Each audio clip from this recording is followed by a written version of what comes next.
اصلي يعني ما اصلي. اخوي ايش بيك ماكشي؟ شنو ما اصلي؟ الصلاة واجب على كل شيء. علاوي شنو هاي الاغاني؟ وقت الصلاة يلا قوم صلي. ما تقوم تصلي انت.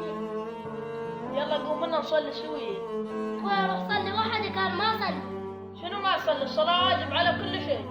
لا غلط علي، ما اصلي يعني ما اصلي. استغفر الله يا رب، انا قوم اصلي. حتى لا انا شاغل اغاني.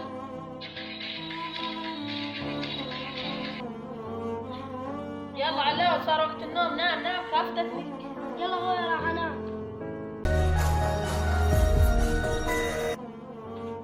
لا الله يهديك على الصلاة وصلي.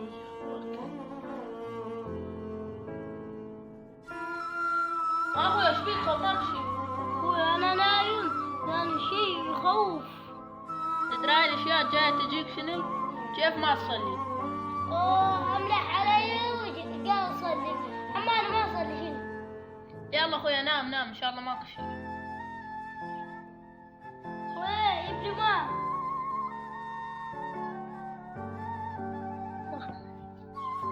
اخوي ايش بيك؟ اخويا مو قلت لك جيب لي ماء؟ يوم الواحد يجي شكله يخوف جاب لي ماء. علاوي انا راح افكك من هاي الاشياء الخوف كلها. اخويا لو واحد فيقنا من عدانا الليل كله ما نام. اخويا اول وحده هاي الشياطين جايه تفتر عليك وما تخليك تنام. احتاج احكي لك، هاك هذا التليفون وتابع الفيديو لين تصير. والله اخويا طلع عنا شوفه. تارك الصلاة متعمد، اللي متعمد تارك الصلاة شنو هذا؟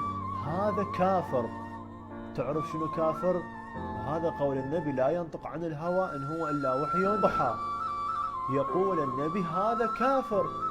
احنا البعض اليوم مع الأسف تشوف سامع الغناء اللي يسمع أغاني واللي يزني واللي يسوي المحرمات، تشوف الناس طبيعي، البعض ما يستقبله، البعض يشذ من عنده. ليش؟ لأن هذا جاي يسوي أمر محرم، لكن تارك الصلاة الناس تستقبله جدا طبيعي.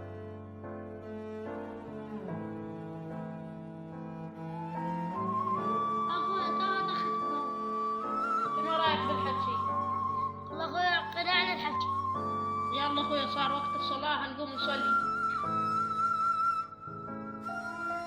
اخويا حس روحي دخل. اخويا عوف هاي الافكار ومشينا نصلي. يلا اخويا قوم نروح نصلي.